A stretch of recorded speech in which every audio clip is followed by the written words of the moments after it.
Hey everybody, welcome to the Thursday night live stream.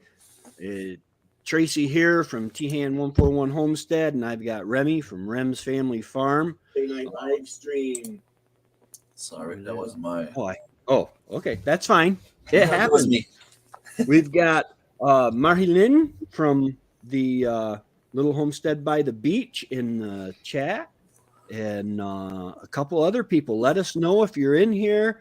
I've got a poll up top if you want to check that out, just because tonight I think I'd like to kind of talk about a little bit that we have left to prepare before we can plant in our garden. And I know that weather is something that we can't control. So weather is kind of, I'm going to be waiting till the last possible moment, probably the end of May, before I can put anything in my garden. Oh yeah, I got a haircut. I got my ears lowered and my chin raised, and it's professionally done. I paid $20 for this. I usually just cut my own. That's why I wear hats all the time. But Wendy's not here to check the back of my hair. But yeah. So weather is a factor we can't control. It'll be May before I can plant there. You'll be seeing, I think it's tomorrow. I'm pretty sure it's tomorrow. The video coming out is my attempt at cheaping out and making a greenhouse from an old tent frame, one of those white canopy tents, and plastic. And it worked great. And then we had a horrible thunderstorm, and it didn't. Oh yeah, it mangled the tent post, and it was only tied on. I mean, I gathered up the plastic and tied it to the posts. I mean, it wasn't even secured very good. It's still laying out there. So I took it as God telling me to order a greenhouse. Yeah. But I've got a lot that I need to be doing. I've got 3 trays right now behind me. Let's see if I can get out of my own way here. Next to the window. Yeah, up in that window, I've got tomatoes and onions and peppers and yarrow and comfrey. And I don't know what comfrey does.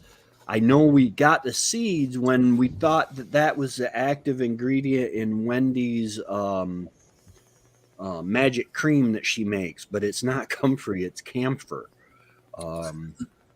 And the camphor is the active. It really helps with the hands when they lock up. Yeah.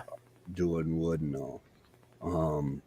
But yeah, I have so much to do. I've got 1 pickup load of manure here, and I've got to get hold of my son-in-law. Hopefully I'll be getting a dump truck full of manure from him. I need to transplant tomatoes. Well, I said show. Okay. Need to transplant tomatoes and maybe peppers this week, and sowing a lot of things, I think. Yeah. I need to. My tomatoes are getting their secondary leaves on now, so I'm getting ready to start transplanting some of them, the brandywines, and I think I have echinacea starting to peek through, which is exciting because last time I planted echinacea, I didn't get anything even trying to peek through.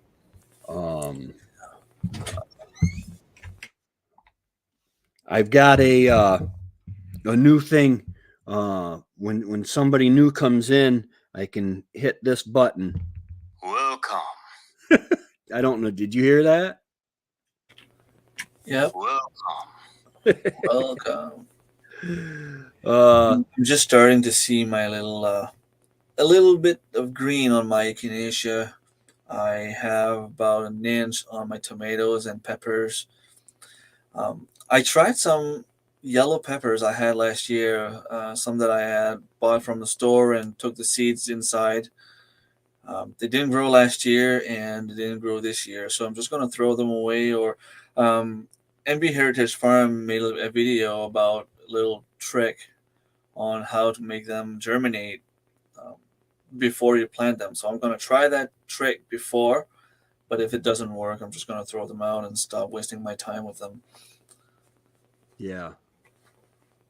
Yeah. So you germinate before you even put them in a seed starter. Yeah, I put them in water, and like I need to go check the video again there, but Yeah. it's basically you put them in water and a little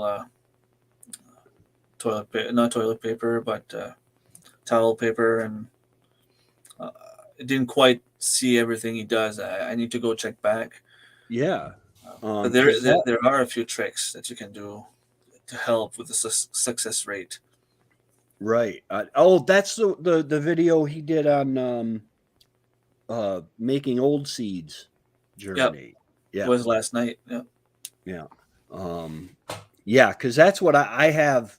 I have seeds going back. I was looking at the dates of them in 2017, and I don't want to put those in soil because they're not, gonna, um, they're not gonna really germinate that well. But to start them like you would start a sprouts.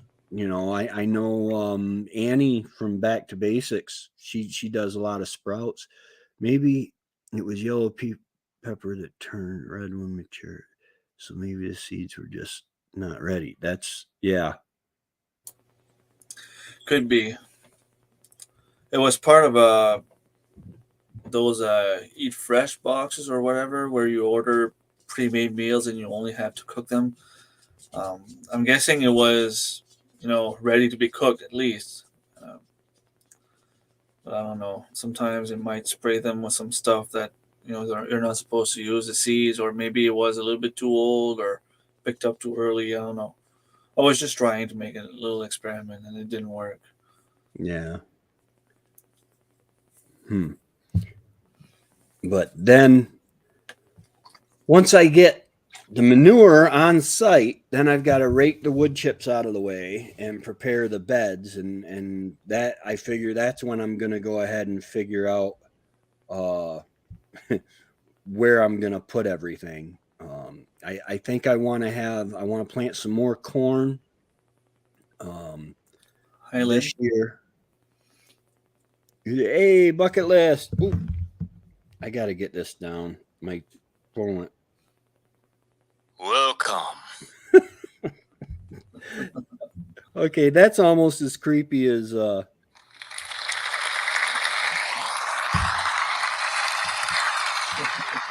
I'm sorry, last Saturday. Welcome. Oh, then it goes right to welcome after. Nice. Oh,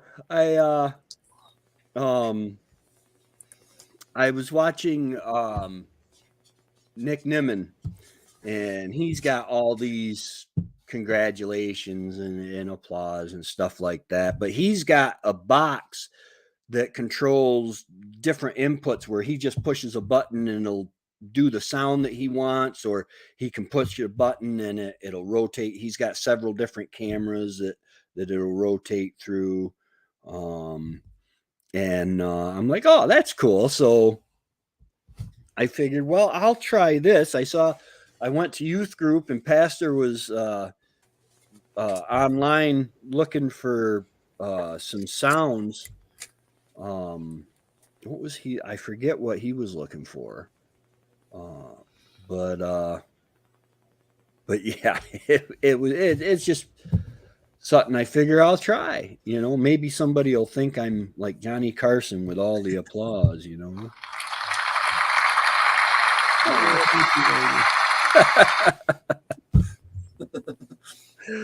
Oh, Some fun stuff. It's all right to have fun. yeah. We're supposed to have another, believe it or not, another snowstorm tomorrow. Well, it's supposed to start during the night. I'm fed up.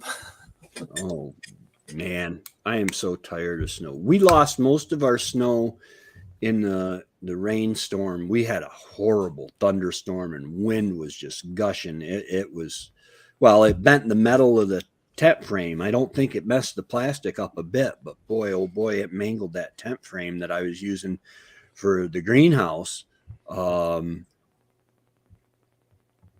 Snow again and again and again.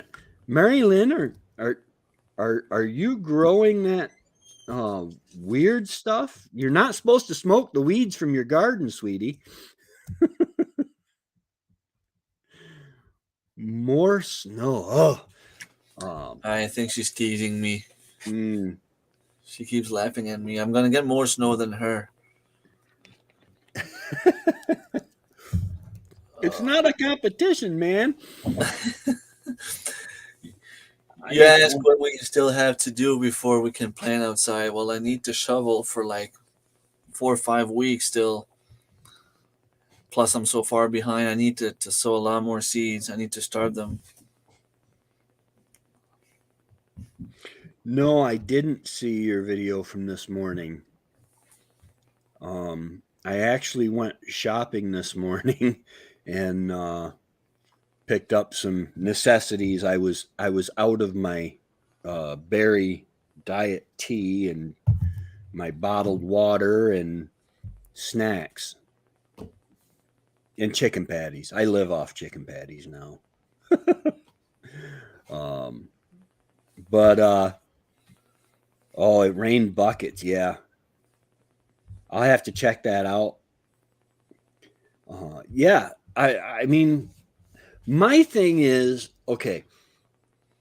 I've got the plants planted in here, and I can transplant them into bigger containers and keep them for quite a while indoors.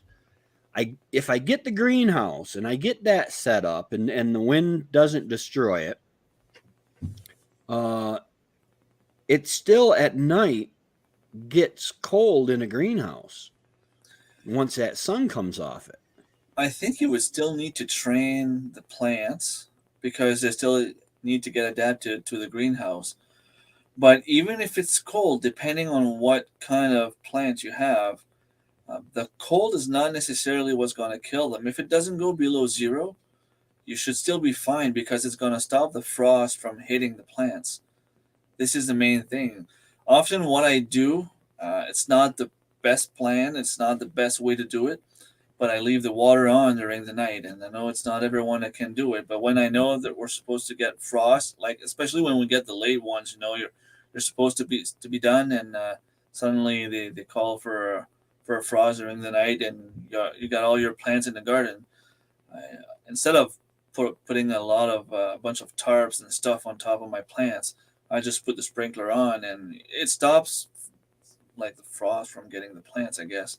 But if you have them in the greenhouse, you will at least stop the frost. Like you could start your lettuce and stuff like that in the greenhouse, but then again, you might have to transfer them outside because it's going to get too warm in there soon. Right.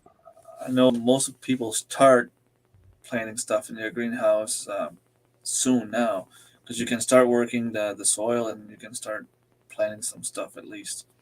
Right. I've got to talk to my brother and see about getting some more 55-gallon barrels. Sometimes he can get them from his work, and I want to cut them in half from top to bottom and lay them, make stands and lay them down where I, don't have to bend over or till the ground. What did you celebrate? Bucket list. I think she said on Facebook today that she had done her last car payment. Oh, nice, nice.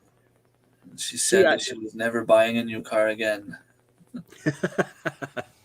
I said that. I said that so many times. It's not worth buying a new car, but right now I'm trying to save up it to get, because we bought a vehicle that was bad, and so we traded it in right shortly after we bought it. then so I'm kind of behind on this one. I've got some negative equity I've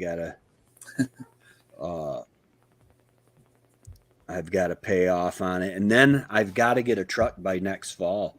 This truck here, there's no 4-wheel drive on the front end of it, and loop for me.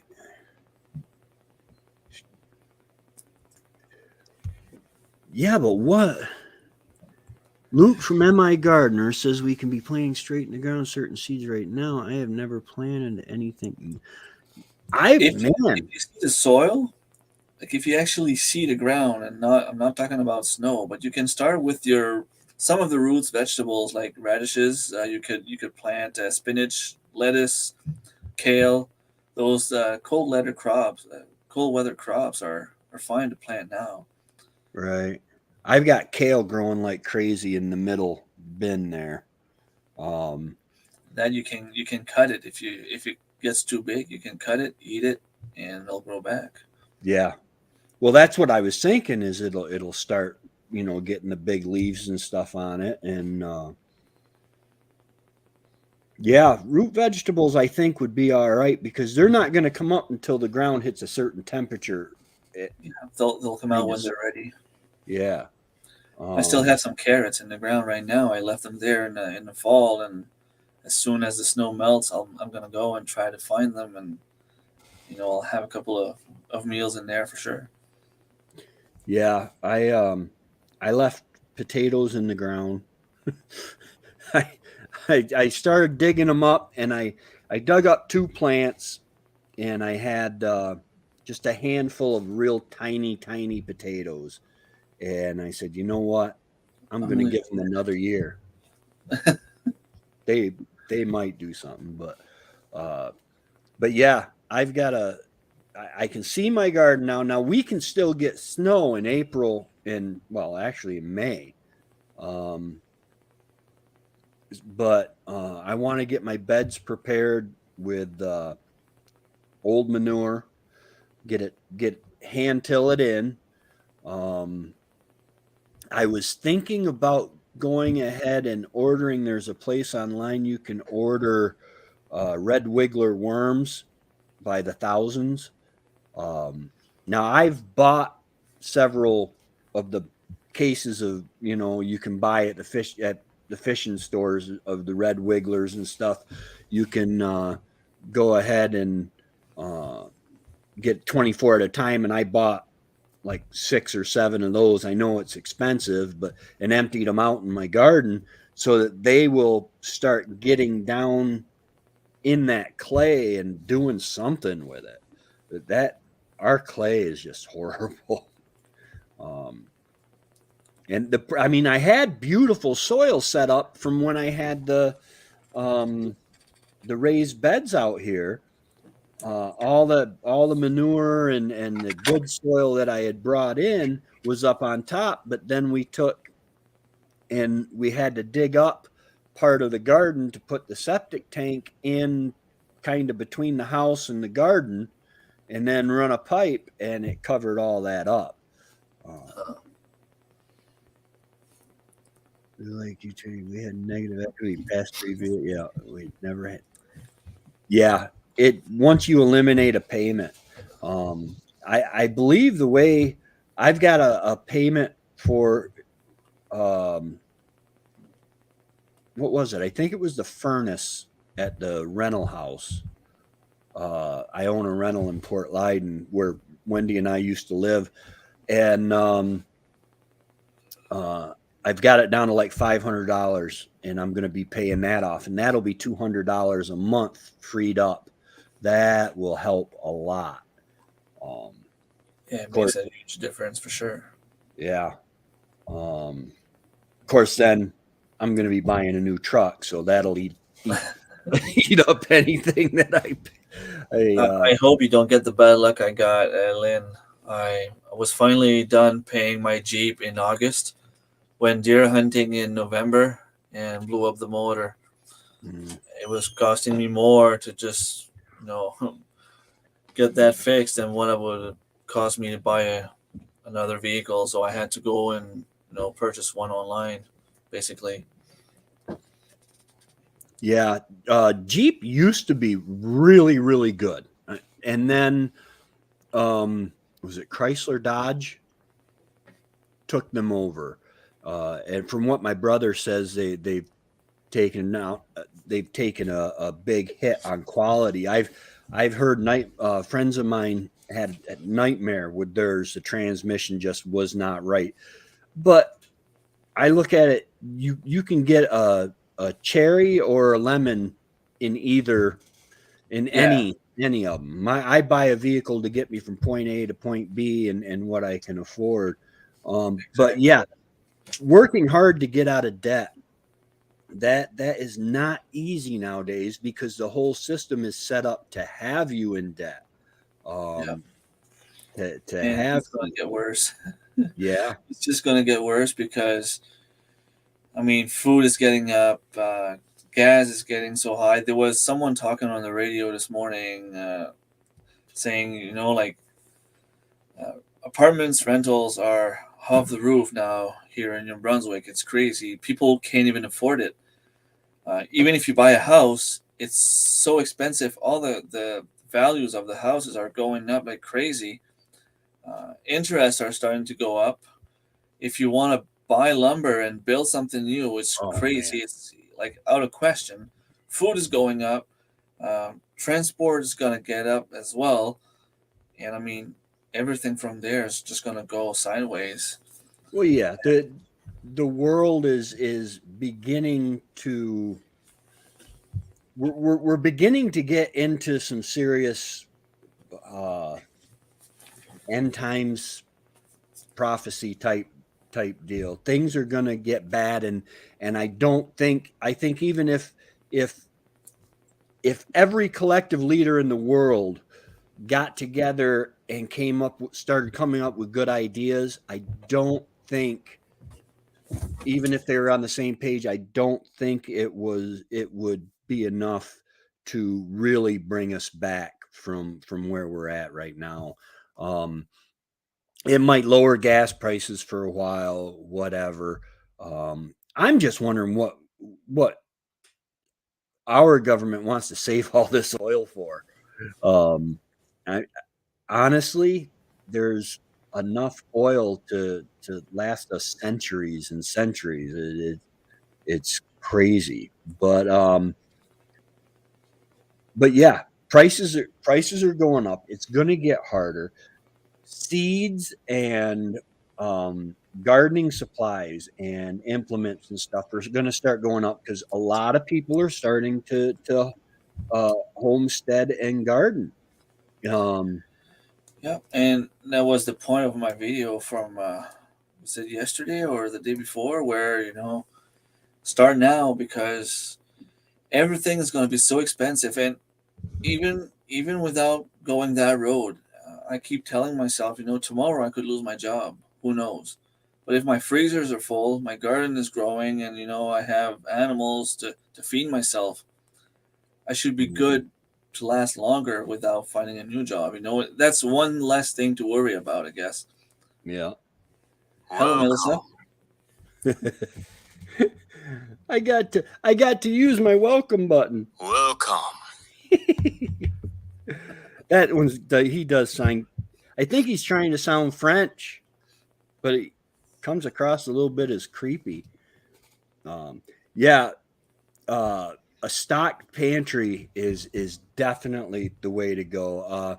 I was just watching Patera on the Appalachia homestead, and she was saying, she says, listen, she says, look around you. You're surrounded. If you're surrounded with people that are not taking things seriously, that are not storing a little bit in a pantry. I mean, even if you're in an apartment, you've got room under your bed that you can store, shoes and old clothes that you'll never fit into again under there.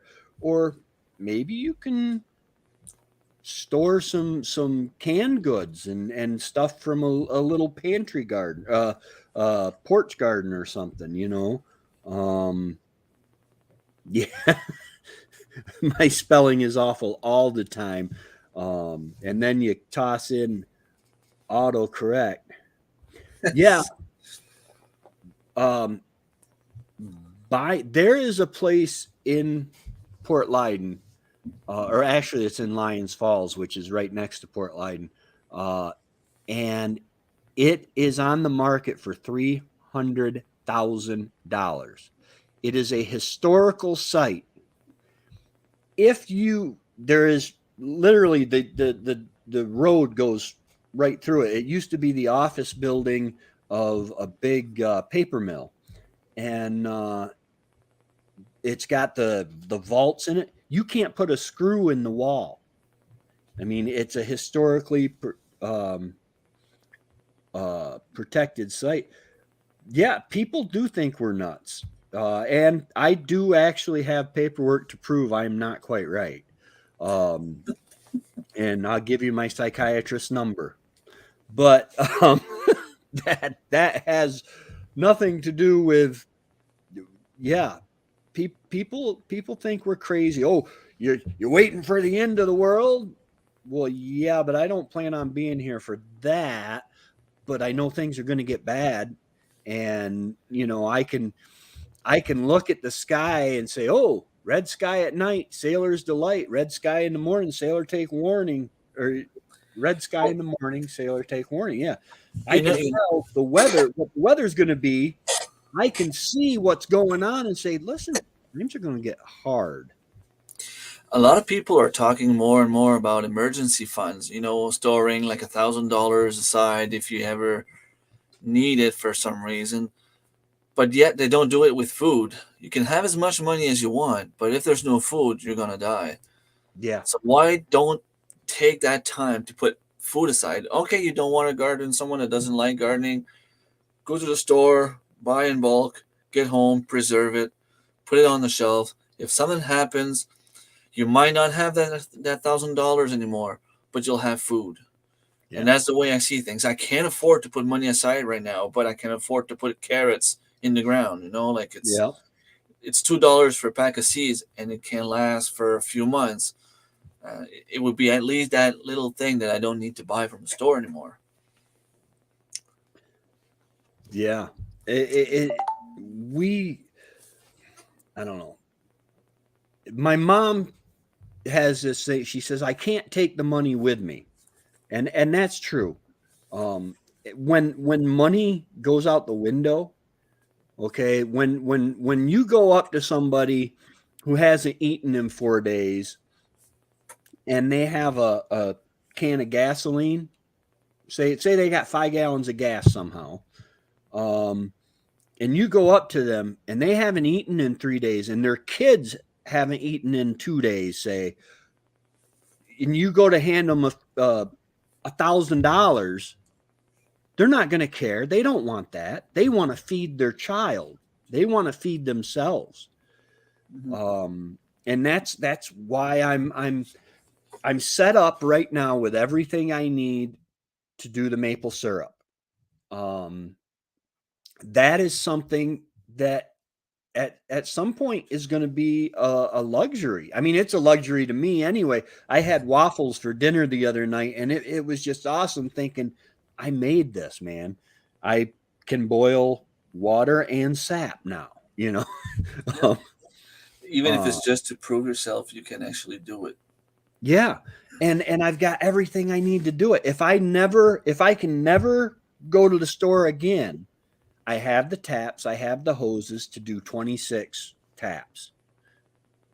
And that is phenomenal. And I'm gaining the knowledge. And next year I'm going to add on, I'm going to buy my own pan. Right now I'm borrowing a friend's pan that he had when he was a hobbyist. And I'm going to buy my own pan next year, so that I can really make it efficient, because the less time I got to spend tending boiling sap, the better.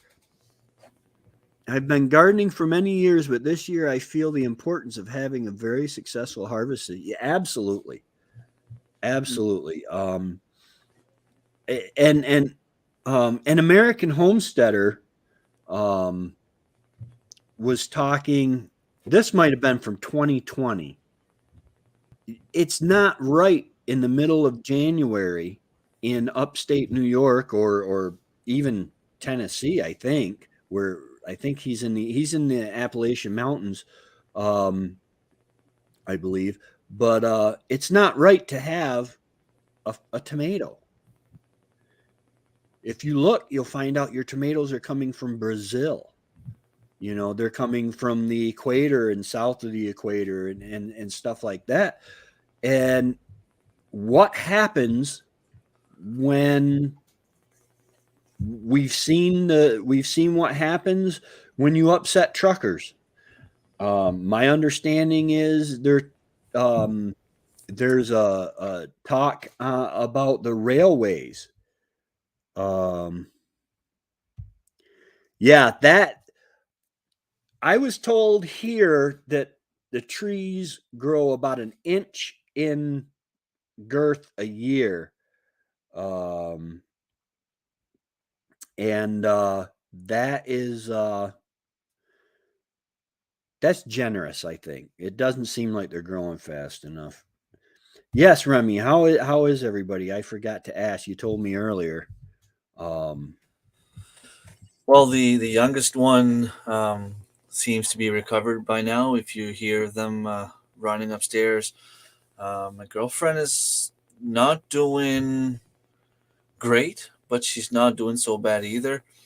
Um, my daughter tested positive this morning, but she's got no symptoms so far, so it's all good. I feel like I don't know if it's just in my head or I feel like I have little, you know. mhm. But I got the big test done today, so I'll see.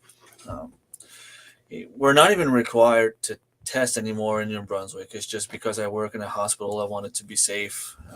Whether it's that word or just a stomach flu or a cold or whatever, you don't want to bring that to a hospital. I mean, that's Right. just common sense. So Yeah. since we had a way to get tested, I figured, I'll do it and be sure. And sure enough, but I mean, so far it's not that bad. I'm just hoping that it stays that way. Um, I kind of want to get it at this point and be done with it. Yeah. Hmm. It's just that the longer we wait, the more we can't really go out and see vulnerable people. And we have family coming from Alberta, and we want to see them, but we're not in a hurry to go and give them something that might put them in bed for a few days. So Right. Or worse, depending on their the immune system, susceptibility to it. Yeah. yeah. Um, And I'm it supposed to go help them with the maple syrup, but I told them today, I said, I don't really think I should go. Let's just hope that I can get it, be done with it, and then, get the last couple of weeks of the season so I can go help at the end at least. Because I was able to film the way that we put the buckets in and the taps and Mhm. all that. And I want to do a follow up on how, we gather the water and how we boil it because I want to have a continuity on Oh that, yeah. and I want to show how it was. This is how it was done back in the 50s, back in the 40s. It was my brother-in-law's grandfather that started doing a business there at some point, and it just stayed in the family. And Hmm. they have this old shack, as you've seen in the video. It's an old building. Um, he's got stuff inside that's probably older than my dad, and he's 62 years old. So um, it should be fun to see how it was done back in the days compared to what it is now. I don't Yeah. have anyone around me doing it with like all new equipment that I can go and visit and see, but most people that do it now will probably see the difference once I show it.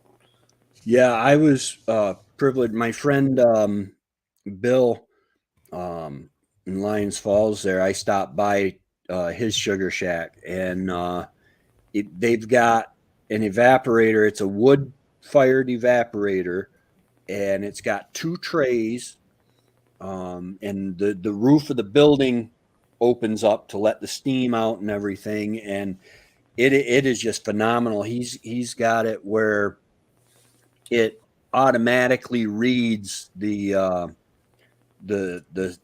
water content in the sap, and it will release it into the bottling reservoir or whatever.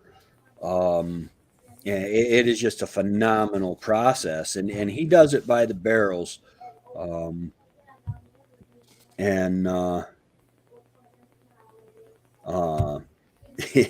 It's just to go from watching where I can do. I think he said that this pan, if you run it hot, will do 5 gallons an hour or something like that, which means I haven't been running it near hot enough.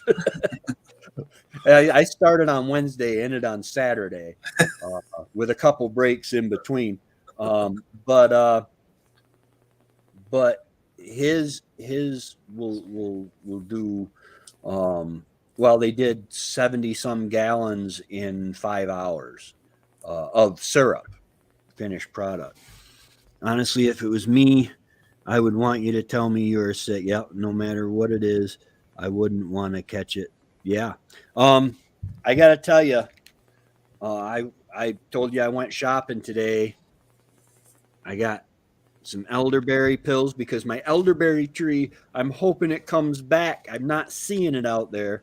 And the D3, Vitamin D, yeah, it's one of the good ones. yeah, and vitamin C. Trying to keep my immune system up and going, because it's one of those things. I think I had COVID. I think I ended up, it was like a 24-hour thing. I went out and let the chickens, shut the chickens in. And when I came in, I could not get warm. I was shaking.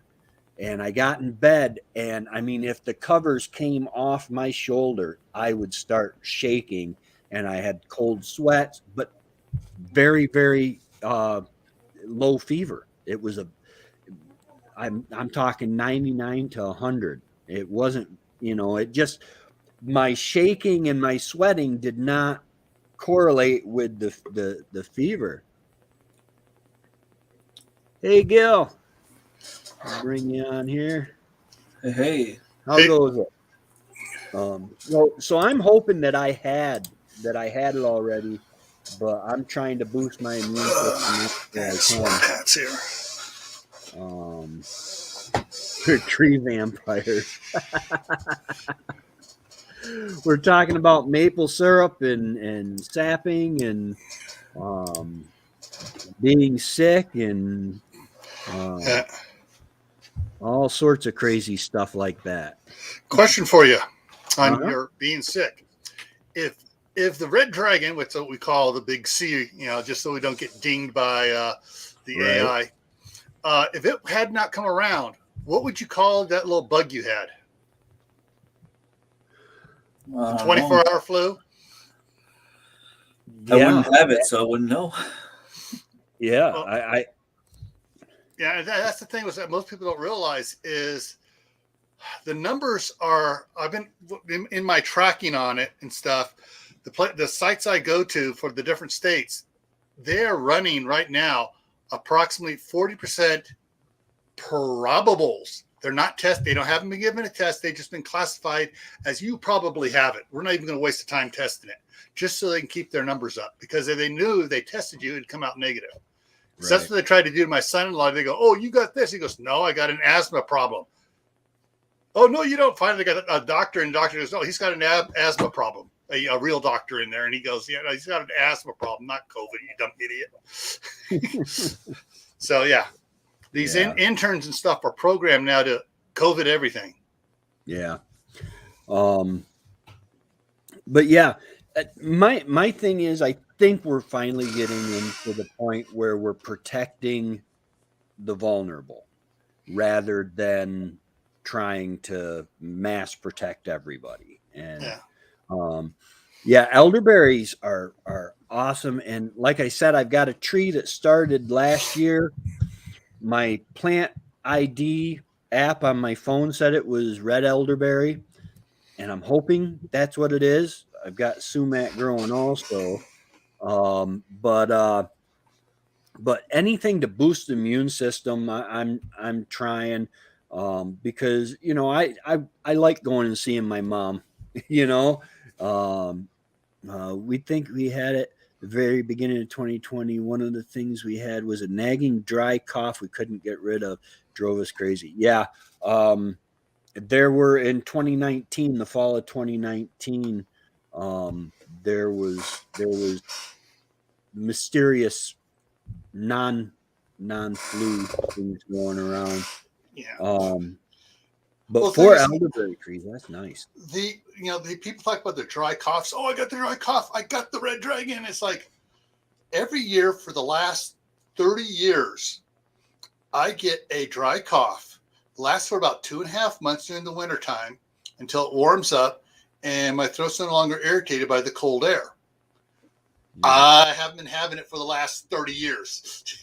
Right. Yeah, there's a vast majority of it that has been misdiagnosed because, hey, in 2020, guess what they did? They totally eradicated the flu. Yeah. There were no cases that year. Wait a minute. What about the normal 500,000 cases we get every year? Yeah. So I don't know. Just this whole thing kind of ticks me off with these guys. The demon rats and the CDC has said to pump everything up and get everybody. Oh, we're going to give you money for the more cases you have, and so everyone's just giving fake cases out left and right. But it's like this new variant that's out. The new variant of the moronic version. It's even less deadly than the moronic version was. Yeah. Yeah. So it's more like just a common cold. Yeah.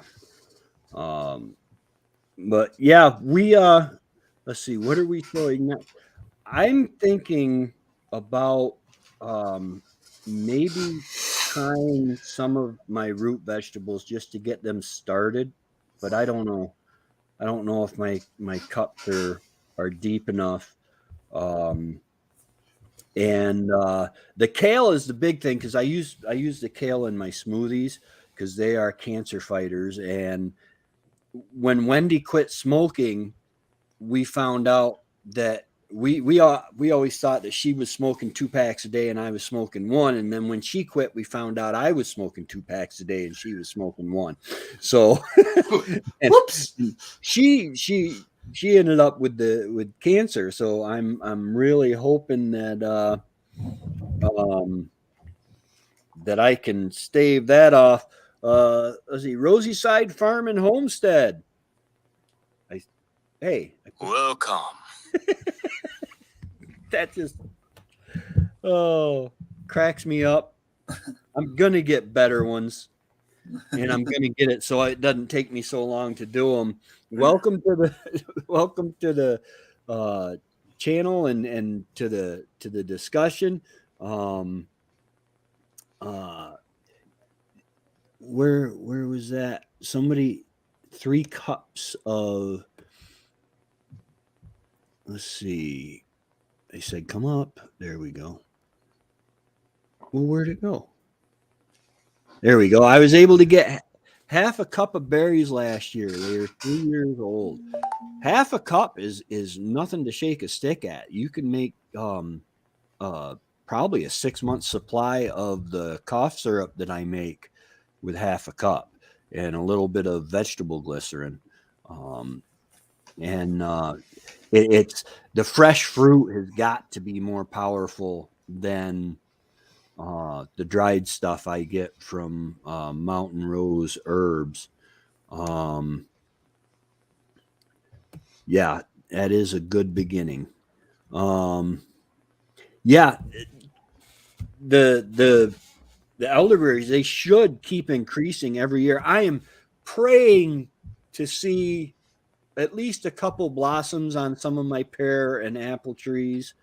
That would be really nice. How old are they? The pear trees and the two apple trees are, I think this is their third year.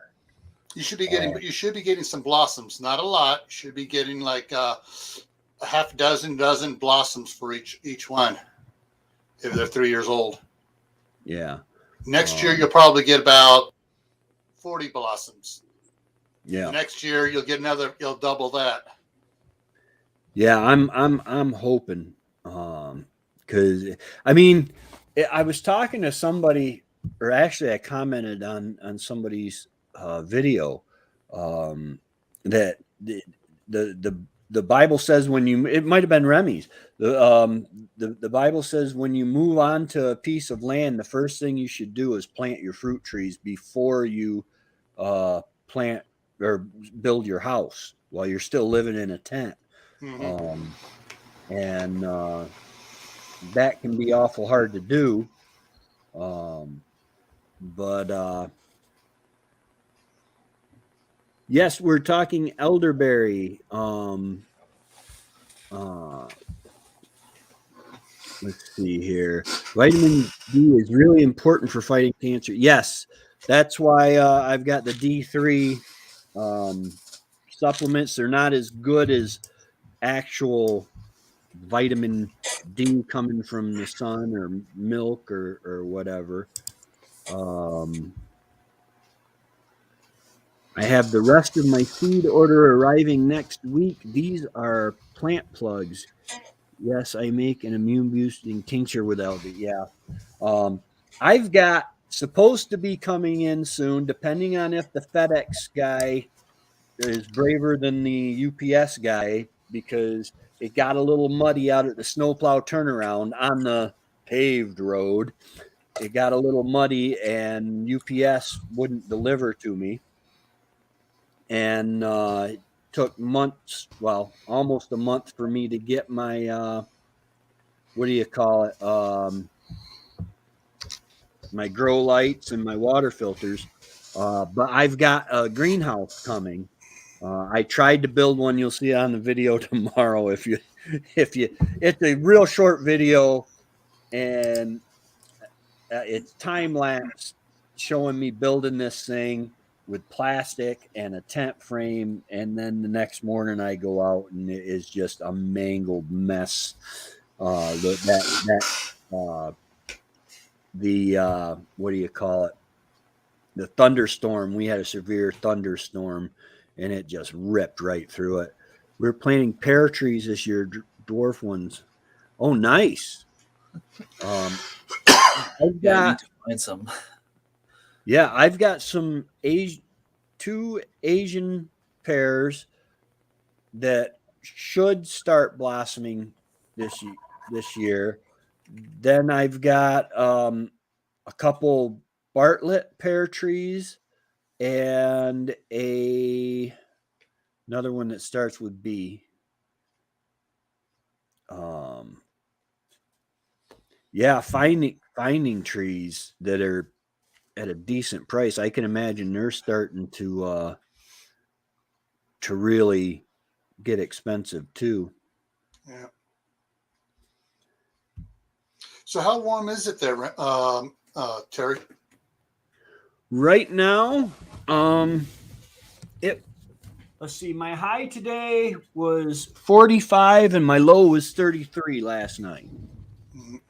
So it's starting to get where I like it, mm-hmm. Where I can get out and do stuff. Tomorrow I'm going to be boiling sap all day. I had a really good sap day. I went from 36 to 51 gallons. And so I'm going to be boiling sap all day. And I'll probably, while the sap's boiling, I'll probably start cutting up on some of these trees I got down around here.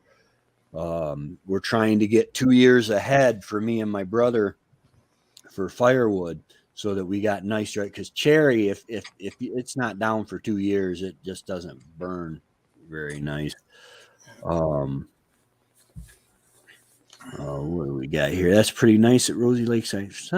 I have to make the only one I have to survive. We discovered it last year or the year before in the understory. I wish my pear trees will flower this year. Only had one clump last year. Hey, one clump is one clump more than I had.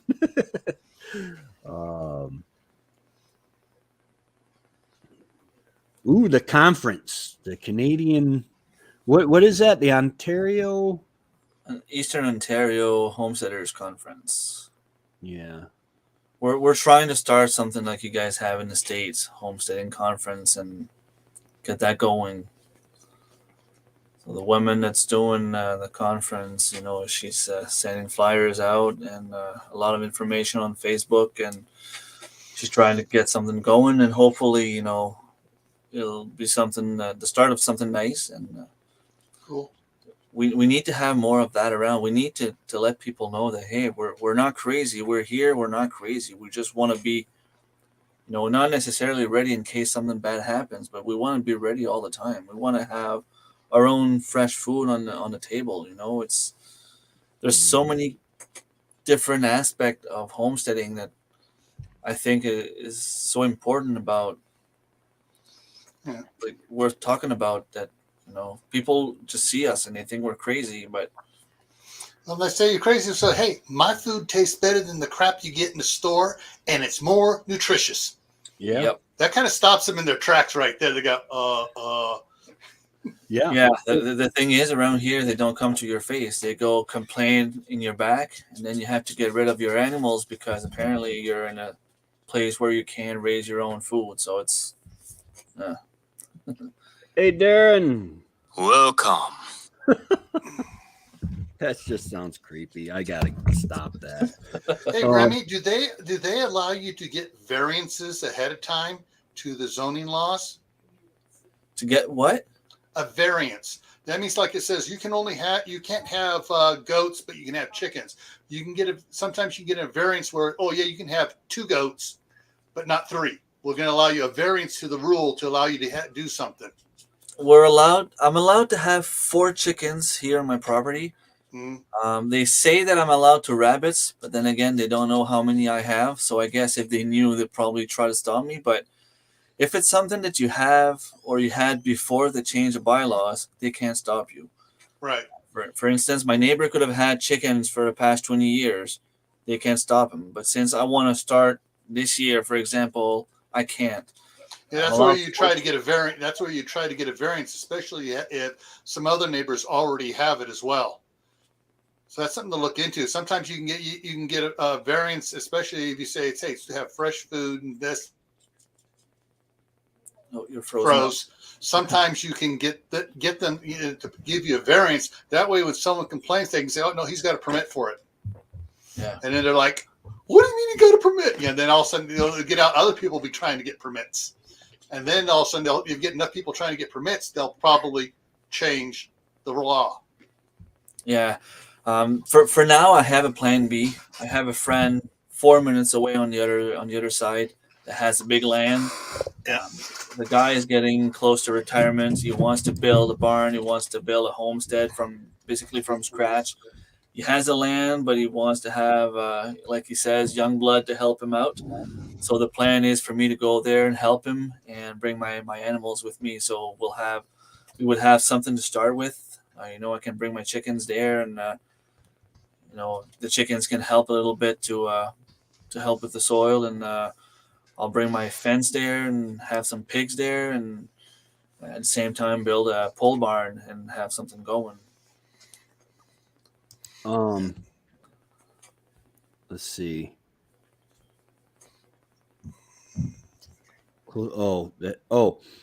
Yeah. Now, Remy, you got event going on with Thor tonight, also, right? Hickory Croft Farm also, and Me and New Acres in about an hour. I still have time. Okay, that's one of the round tables that you guys have been doing. Those are awesome. Everything's legal till the government finds out. Yeah. Or the neighbors. Yeah.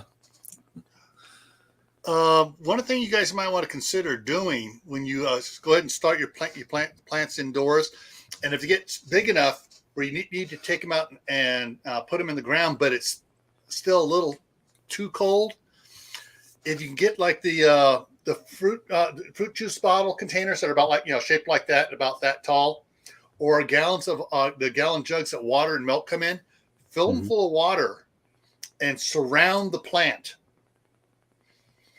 And what it does, it absorbs the heat from the sun during the daytime and keeps it and radiates it back out at night. So it keeps them a little bit warmer. And if you need to, you can always just drape a piece of plastic over the top of it, because that'll keep it up off the plant. And that'll act like a little mini greenhouse for each one.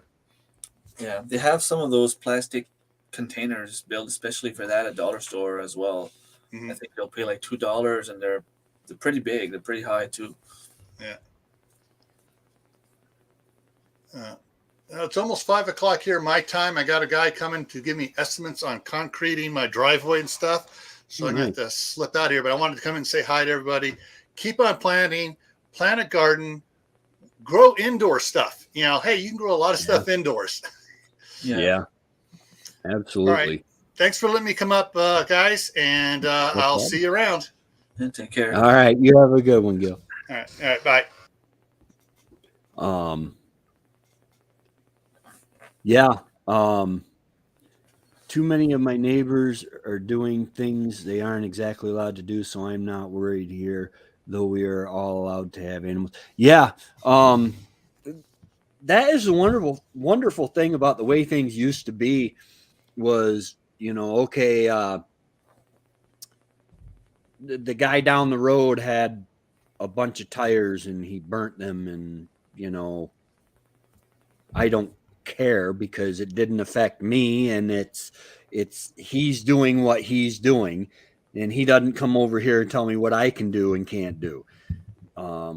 That's the way things used to be. That's the way it should be. If you don't agree with something someone is doing close to your property and it's affecting you, go see them and talk to them. Yeah. That's what I keep saying since the start. That neighbor went behind my back. I think that's the part that hurts the most. She went behind my back to complain against me to the village. She used to come here and buy eggs from me, and she went in my back to complain that I had pigs and chickens here. Yeah. That's backstabbing 101 right there. That's stuff you don't do. If you want to keep at least a friendly relationship or just a respectful relationship with your neighbor, go talk to them. If she would have come here and say, hey, Remy, your pigs smell. Is there anything you can do? Can you move them? Can you do something else? I would have had time to figure out something, like what to do with them. Right. But the way that everything happened, I was, I had no choice. I had 2 weeks to get rid of them, and basically I had to kill them and just kill them for nothing. Like I lost all the meat. I had to kill 2 animals for nothing. And to me, it doesn't make sense in 2022 that you're asking someone to kill an animal just for. Well, yeah. I mean, we all live in free societies, supposedly free societies. However, we have to ask permission to build anything large enough to really be meaningful. And I don't want to get into you need a backhoe and a manure pile. Thor, Darren, you're starting trouble. I told the village I was getting a big truck full of pig manure this year dumped on my property. And Well, I'm yeah, gonna you make can't sure make it's it right at yourself the now. end. I'm allowed to have manure. Yeah, So, and you can't make it yourself now. no, Or because your pigs are animal, you can't have the pigs to make it for you. That's all right. We will all start a GoFundMe to bail you out if you if you listen to Darren. There's a person down the road from us that has slowly added 2 cows, 2 goats, a donkey, chickens, etc. He isn't allowed to, but I would never say anything to that. Right. They're going to notice it eventually. And why burn that bridge for you? Because then you start the vendetta thing. where, oh, he turned me in for this, now I'm going to turn him in for that, and all that. I saw you. I see what you're writing there, Lynn, and I can just imagine you doing like free, come on, jump, like Free Willy. Free rem. Yeah, there you go. We'll make signs. We'll march on Ottawa, even though you probably wouldn't be in jail in Ottawa. I mean, right now my house is for sale.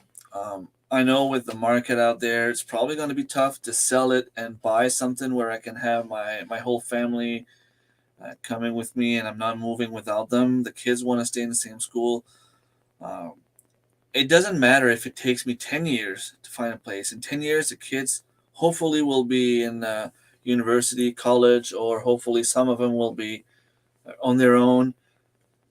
If that's what needs to happen for me to be able to buy a smaller place somewhere a little bit cheaper where we can be just my girlfriend and I, have a couple of bedrooms in case the kids want to come over, that's what I'll do. I mean, I'm not in a rush. It's not like I need to move today because of my buddy sales that's giving me a place to put my animals. So I'm happy that I have that option. My house is going to stay for sale as long as I find the right place for me and my family. So if it's, situation will change as time moves on, 5 years, 10 years from now, my requirements might be different on a new house. Maybe, the amount of money that I need from this house here, once it's sold, will be lower because I will have paid a little bit more on my mortgage. So, instead of needing, let's say $150,000 in my pocket when I'm done, it might be down to $125,000, that extra money might give me a chance to buy something bigger or put a bigger down payment on something else, or, things can change so fast that I'm not really worried about it. Yeah. There's really, I mean, you can, the best thing is, and I think you're doing a great job of adapting to the situation, and you're adapting to the situation, and you're making lemonade from lemons. There we go. Remy, I just wanted to say I'll get big signs up on my lawn and I'll get a petition going. Free Rem. No, and I wanted to say it took us 5 years to find where we're living now. Yeah, and that's what I'm saying.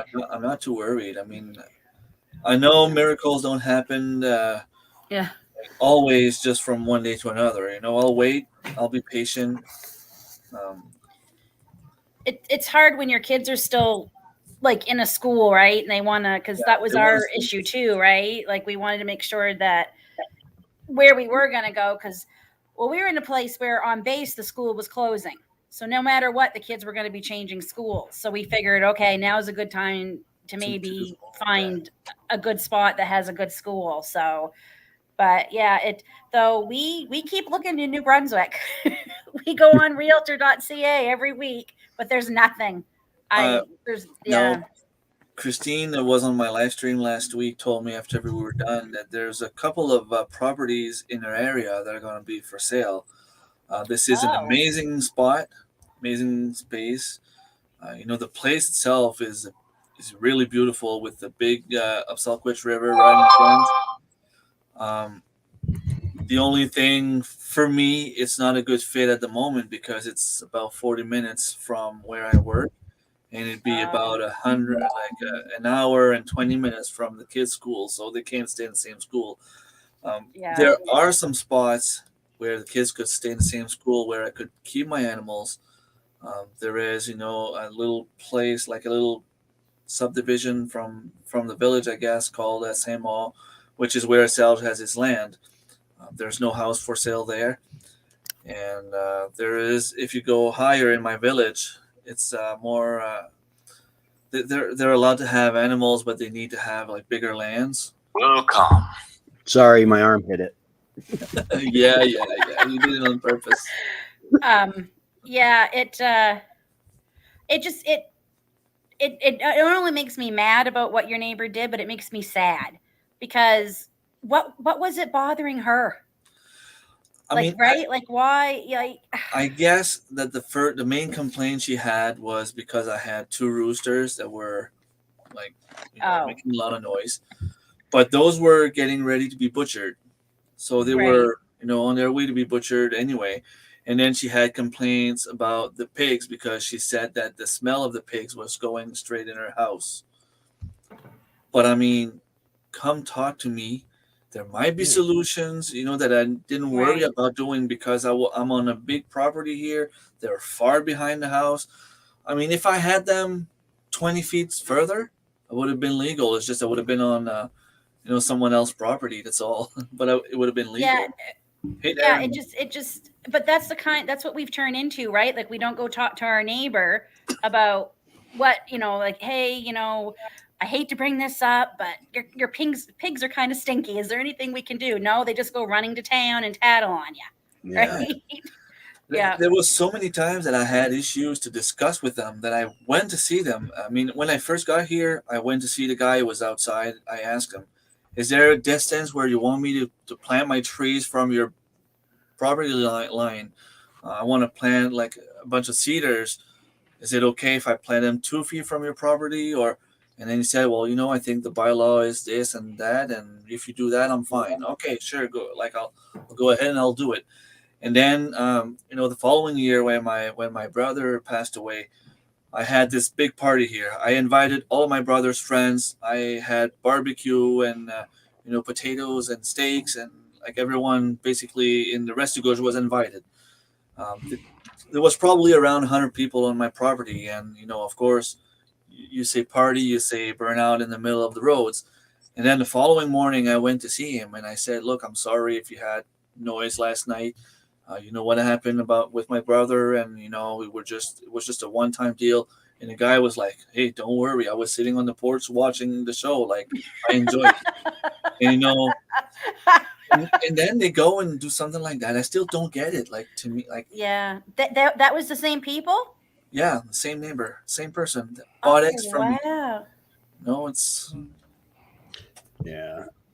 It's It crazy. I does- think a lot of people have some deep down issues that they need to sort out and some stress that they need to get rid of before, dealing with their neighbors. Yeah.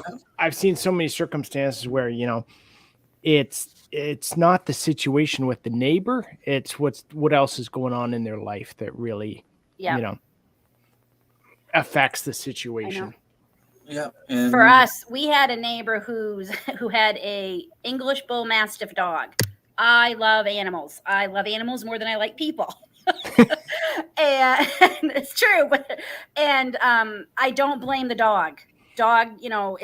It attacked our pug 3 times, and our pug was on a leash every time. This dog wasn't. It was going blind. It was deaf. It thought the whole backyard was theirs. I get it. But instead of going and tattling on them, which we could have, because we were on base, like, we could have got the MPs involved. Yeah. My husband finally went to him the 3rd time and said, "Look, the dog's lunged at my wife. He wouldn't let me in the house one day when I was hanging laundry. I turned around and there he was on our step growling at me. He wasn't letting me back in our house.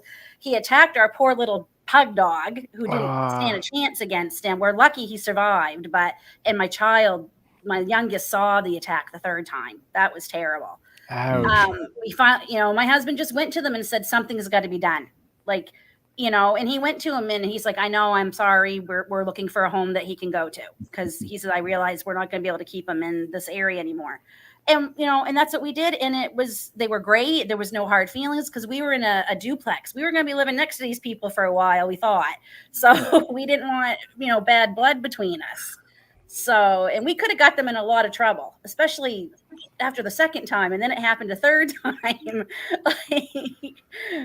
yeah, and I mean the same thing happened. My front door's neighbor, they got 2 dogs, a lab and I don't know, golden lab mixed with something else. And they come over here and they destroy my garbage bags, and they destroy my plants in the summer, and they poop in front of my stairs and in front of my door. Like, I have a small dog, but she always goes to the same spot and poop at the same spot. And then I get out to go to work and I walk and dog poop. Like it's not fun. And I sent her a message in the morning. I said, look, I get that you don't want to attach your dogs, like put them on a leash. You don't want to put them on a leash, but can you just please watch them? Because the kids still, are it's inside, and keeping the dog on their own property. Like I really get ticked off when our hound dog goes next door to the neighbors and that kind of stuff. It's like that to me just drives me bonkers because it's like that's their property. It doesn't matter what's happening. We don't cross it. The dog doesn't cross it. It's like, so that to me is always, but then again, it gets me with cat people. Cat people let their cats out and they go everywhere. Yeah. And then they complain about a dog on the loose. We had a neighbor's cat we were in the PMQs and I would plant a little garden there, the military housing. And we had this neighbor's cat and didn't think anything of it till we went to eat a tomato. And I swear to God, the tomato tasted like cat piss. And that's when we it literally, because it was a male cat going the whole time it was growing.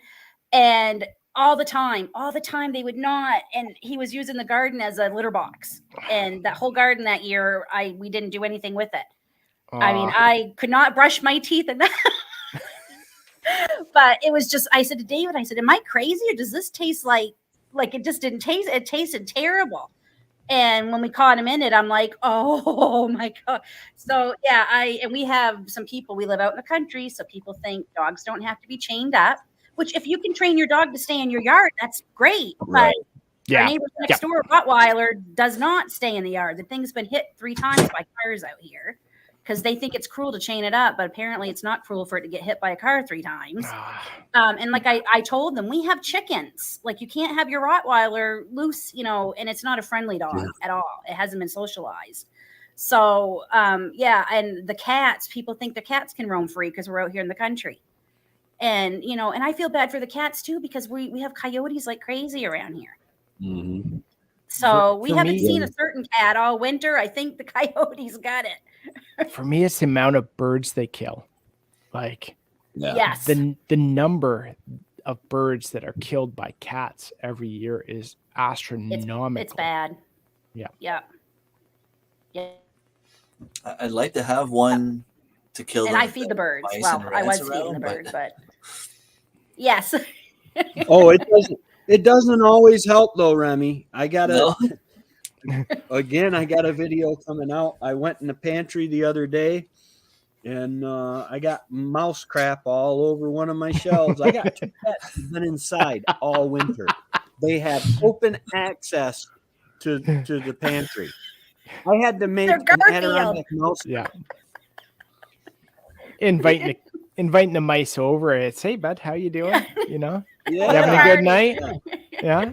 Get enough to eat? All right. We'll see you tomorrow. I get what you're saying, Lynn. I don't even allow the kids to go on the neighbor's property. I keep telling them that's their property. Never did They're either. Paying for it. Yep. They're paying the taxes there. Like even if you just go for a walk there, you might, ruin their lawn or whatever. We wouldn't even, when our son delivered flyers, we wouldn't even let him walk across people's lawns. Exactly. It's like, no, you walk down the sidewalk and then up their driveway because that's their lawn. And, I would drive me crazy when the kids would do it here because they always seem to find the spot that we were trying to grow something, right? That's the spot they'd all walk through. So, I mean, and it was like, it's just like when we were little, my mother did not just let us go loose into the toy department while she went and did shopping. That didn't happen when we were younger. It couldn't happen when we were younger. It's funny because I grew up in a subdivision with, I want to say it was like 100 people, and there was like, 15 of us kids, and we would go through everyone's property, jumping fences, playing hide and seek, playing guns, and the whole works. But it was one of those where everybody knew each other. So if we caused a problem, my mom would find out as soon as I got home that she'd hear about it before you got home. Exactly. Yep. So it was one of those where you kind of learned respect right away of what you can do, what's acceptable, what's Yes. not acceptable. So, Yeah, cat bites are nasty. Very nasty. They have yeah. I let my cats in the spring and summer out during the day for the most part. I like them in when it gets dark because we do have some serious predators. This winter there is a cat. It's a long-tailed house cat. It looks like that's been showing up, which is no big deal. The cats sit and look out the window and growl at it. I don't know if it's a neighbor's cat or a feral cat or what. It doesn't bother the chickens, so it doesn't bother me.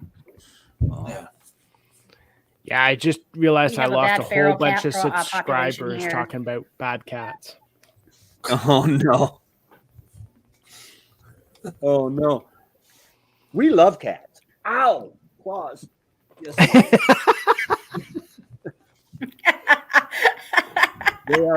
They are pampered big time. And now that Wendy's not here to share in the giving of them of attention, I get a lot of attention from these cats. Yeah. Yeah, I bet. Look at him. But it's one of those things where we got them from the Humane Society, and I told one of the ladies that worked there, I said, yeah, these we're getting for barn cats. And she said, don't tell them, they won't let you have them. They have to be indoor cats. Really? Yeah. Huh. Yeah, that's I'm the rule like, they I'm make paying here too. $180 for 2 cats. I know barn cats that are treated better than some indoor cats. It's crazy. Yeah. Like my aunt and uncle have a bunch of cats that, they're barn cats, but they get some extra milk from the cows every morning and everything. And, they've got their own beds and the whole works. So.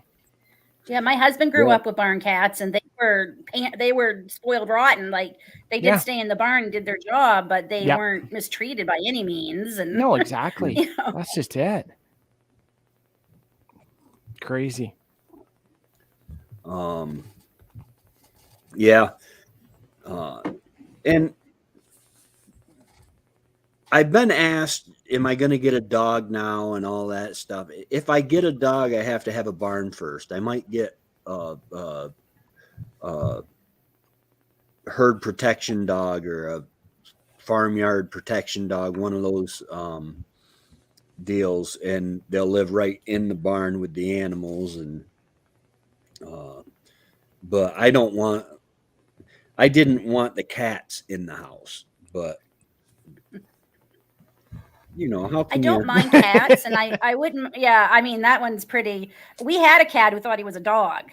He honestly did. Yeah. Like you call him, he come running and he growl like a dog. Like I think it's because we rescued him when he was like 4 weeks old, so we had to raise him. So he was raised with our dogs. So I think that's why he thought he was a dog, and he was great. And it's not that I don't like cats, but I don't like the litter box. Yeah. I'm not a fan. That's the main. I'm just being honest. That's and then you have to worry about if you do have dogs, them finding the litter box. Yeah, which is just disgusting. So, but I'd have 5 more dogs if my husband would let me. I love dogs. So, we had a pureblood Siberian Husky that she was on a runner and got tagged by a town mutt, and she had some of the most beautiful puppies though, and smart. Oh, they were smart. I had to shortly before we moved up here, I ended up having to put one down. He was starting to get sick, and he kept getting off his runner and getting the neighbor's chickens. And the neighbor's like, well, I knew you had chickens, so when I saw him, I didn't think nothing of it. I'm like, yeah, my chickens are in chain link fence, man. yeah. You can't take that out of a husky. Yeah. No. Our basset hound, it was either 1 or 2 that he killed, and I didn't really think he would because he's a basset hound. I thought he would just, sort of track them and follow them around, but no, there was a couple times where he got them. So now he doesn't, he's not allowed out when they're out, and we keep an eye I on them. wouldn't think a basset hound would either. Oh wow. Exactly. Yeah. Yeah. But I think it was because he's young still and he wanted to play. So, Oh, okay. Yeah. Yeah. I love him. I love him in your videos. He's just a riot. yeah. Yeah. Those He's still big old full of ears energy. and- Yeah. oh, So I think it's like the fact that he wanted to play with someone else, not the fact that, he wanted to kill and eat something. But Yeah. I don't know for sure. Right. So, Yeah. Wendy and I. He's not gonna run after me when I go at your place, Darren. oh, he will. He'll jump up on you. And we've been trying to train him not to jump up, but it's not. As long as he doesn't have his teeth out and I'm No, good. he'll lick you to death and slobber all over you and drool on you and jump on you. that's and- our dog. Yeah. Yeah.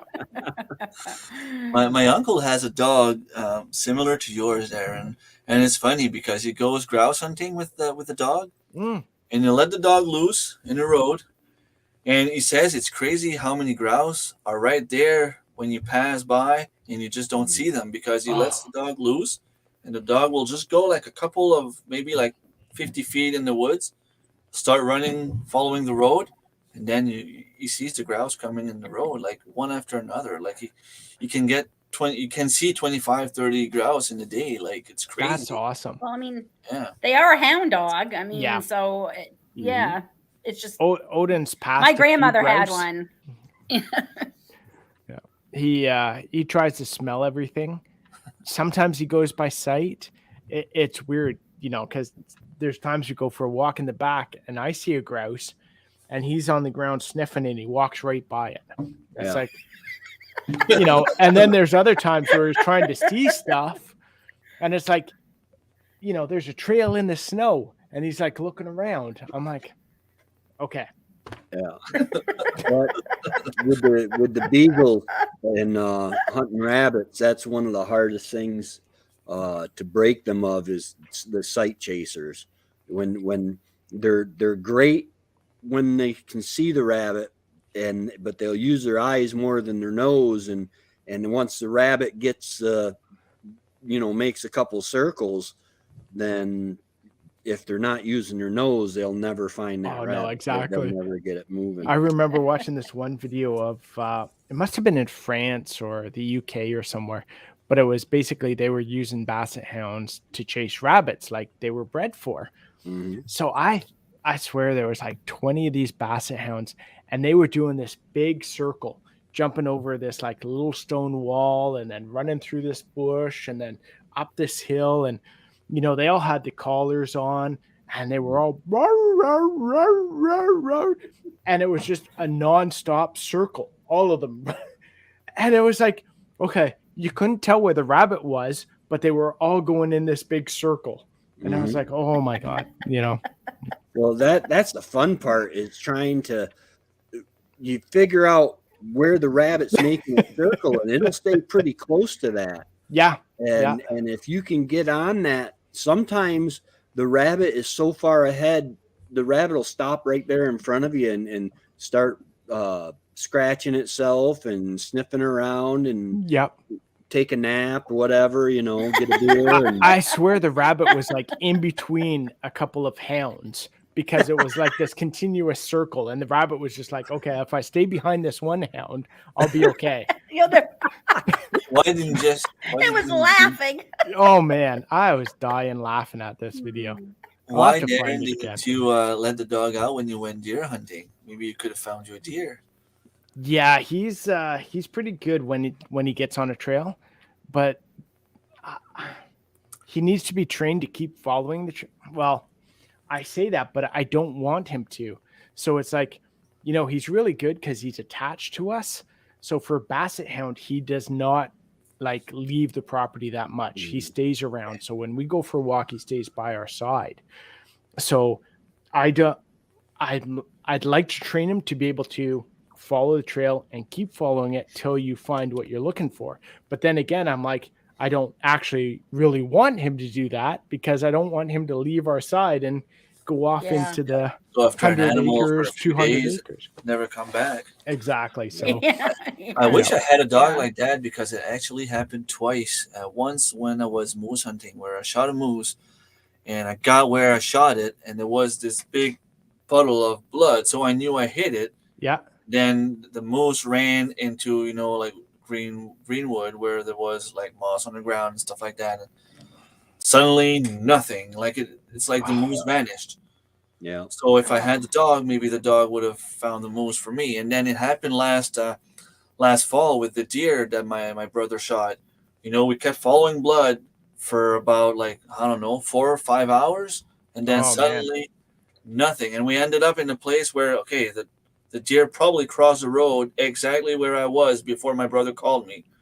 So if we had a dog, maybe we could have found him sooner, Yeah. or at some My point probably dead somewhere. And my brother, well, he's not my brother-in-law yet, but Bridget's brother actually does that. He has St. Hubert's.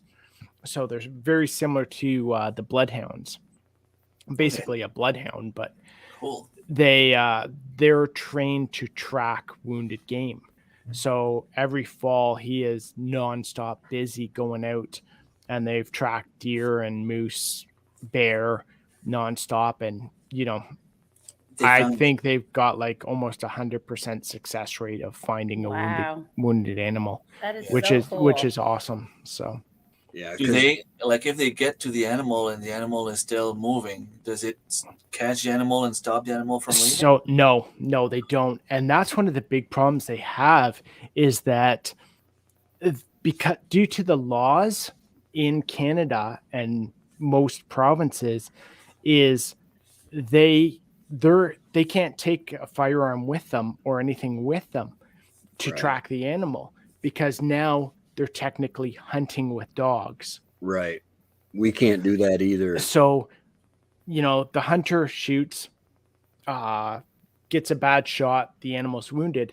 Now they've got to go out and track a moose or a bear with their dog, and it's still alive. So they've had circumstances, where the bears come at them or the mooses come at them. Yeah, but that's what I was thinking. A wounded animal, and you're not allowed to take a weapon with you. No, exactly. So what they actually do is Jeez. they will take basically like a spear, a very sharp spear, and in case they come across an animal that it is wounded or something, then they can at least put the animal down where they are, or try and protect themselves if it charges.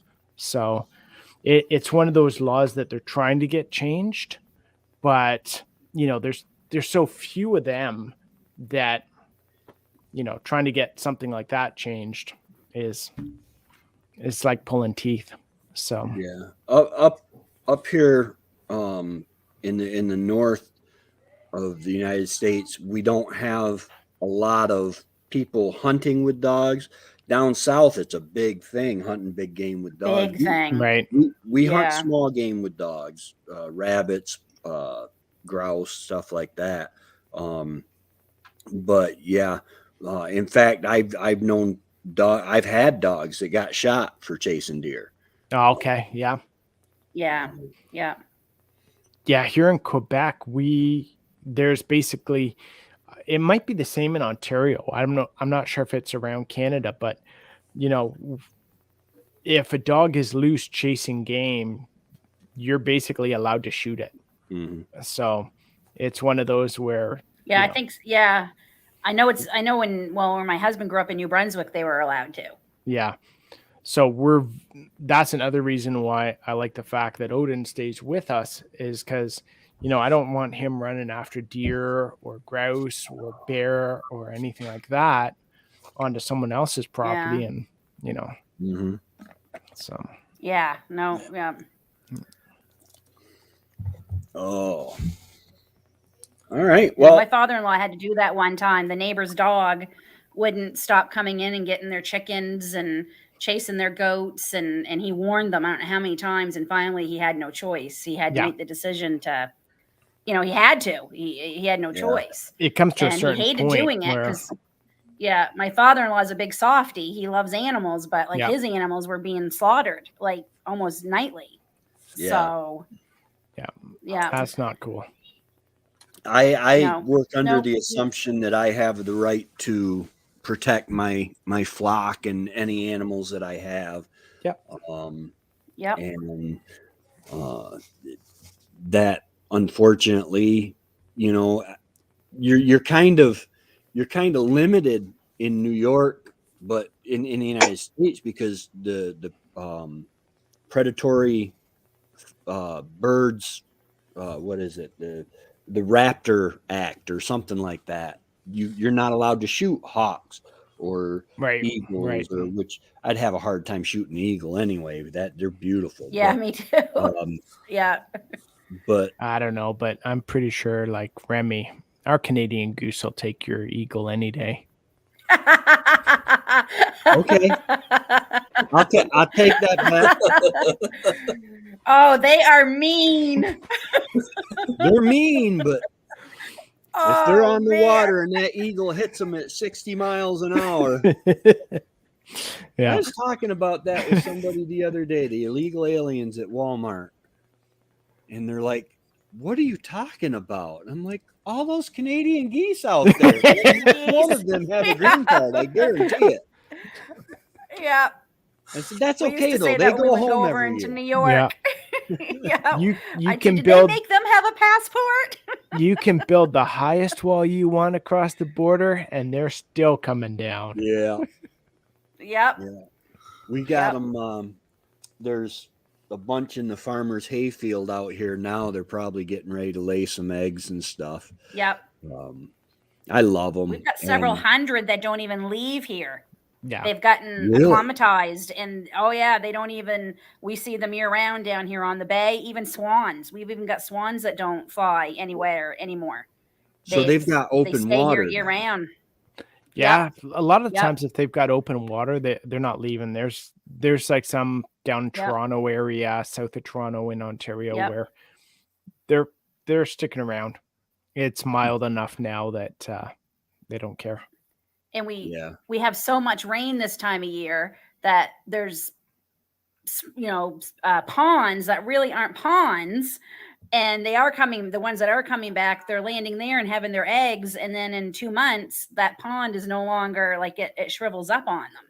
Yeah. So yeah, it's terrible though, because they like to go to a lot of places where we like to hike, and then there's goose poop everywhere.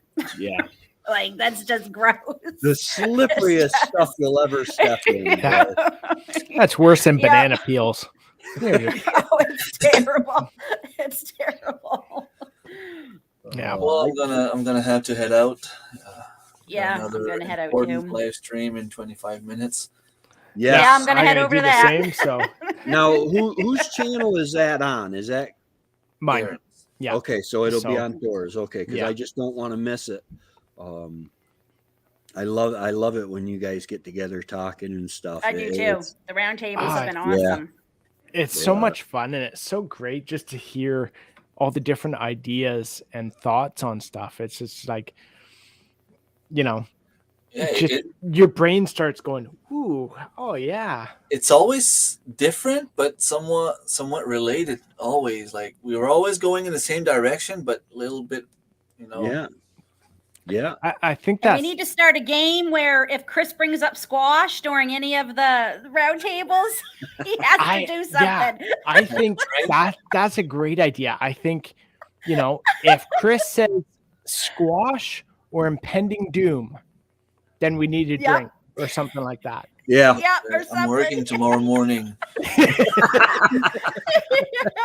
Yeah, Maybe he was making not. through the round table. Oh, he's so much fun to tease, though. That's just so funny. I just love to see how he's going to work squash into no matter what you guys bring up. Yeah. Squash is going to come up. If you guys are joining us on the live in the comments, we need to come up with something where, if he says squash or impending doom, I don't know. Maybe just type boom or something. Maybe, yeah. Yeah, After a while, maybe he'll catch on, but he'll Exactly. Why is everybody typing boom? Okay. Yeah. Yeah. So that's just it. That's a okay. good idea. That's what So we'll do. if he says impending doom, you have to type capital letters doom. If he says squash, Okay. type capital letters squash. All right. Yeah, I hope now tonight will be the night he won't say either one of those things. I know it'll be like Right. Come and then on. then we'll have to right, exactly. yeah, we'll have to coax him into it. Like, so all the news reports of this. Yeah. Or what's the one vegetable you would recommend growing on a homestead? Exactly. All right, so we're ready. We're ready. So Chris, those crook All right. neck whatchamacallits,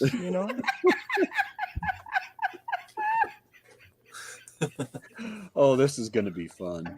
Oh, What it is is. what It is the subject matter tonight? So tonight we're basically going over different ideas for people, not only how to get their own homestead, but expand where they're at. Oh, nice. So if you're in an apartment, if you're in a townhouse, if you're in a rental, if you're in a little house with no property,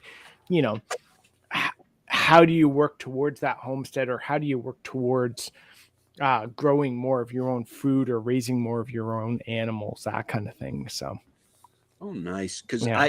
I did several videos. I've got a playlist on apartment homesteading, and it just amazed me at how much interest there was in it. All right, so I'll have All right. All right. We will talk to I'll y'all see you guys later. over there. sounds good. All Take right. care, guys. We'll talk to you in a bit. That's at 8:00. Yeah. Okay, 8:00 on Thorhaven Farms. You just Marilyn put the Yep. the Oh, link nice. to it up there. So we Awesome. will see you guys there. All right. And thank See you in a you, little bit. Marilyn, for modding for me. I know tonight was a light night as far as everybody that came in ended up on No this screen. trolls. No, She's no like, trolls. Darren's drinking again. This Got to is be gonna- quick on the button. Good night, guys. All right, y'all have a good night, and we'll see you in a little bit.